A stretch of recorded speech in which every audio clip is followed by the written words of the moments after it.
ఎవరు ఎవరి వారసులు? అక్కలపై అవినాష్ సంచలన వ్యాఖ్యలు. ఏపీలో సార్వత్రిక ఎన్నికల వేళ కడప రాజకీయం రోజు రోజుకి తీవ్రమవుతున్న సంగతి తెలిసిందే.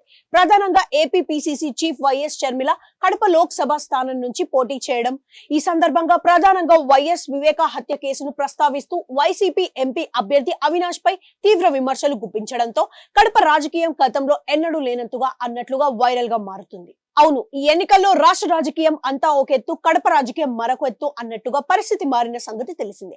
ప్రధానంగా కాంగ్రెస్ నుంచి షర్మిల, వైసీపీ నుంచి అవినాష్ రెడ్డి పోటీ చేస్తున్న నేపథ్యంలో వివేక హత్య కేసుకు ప్రస్తావిస్తూ అవినాష్ పై షర్మిల, సునీత తీవ్ర స్థాయిలో ఫైర్ అవుతున్నారు.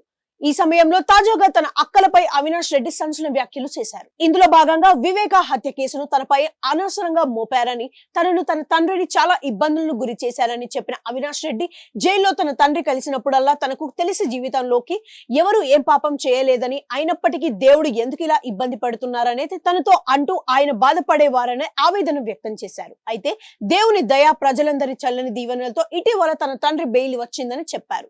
అదే విధంగా ఏ తప్పు చేయనప్పుడు భగవంతుడు ఎల్లప్పుడూ తోడుంటారని చెప్పిన అవినాష్, తాత్కాలికంగా కష్టాలు వచ్చినప్పటికీ వాటి వల్ల ఇబ్బంది కలగకుండా దేవుడు తోడుంటారని ఇది తాను నమ్మిన సిద్ధాంతమని తెలిపారు.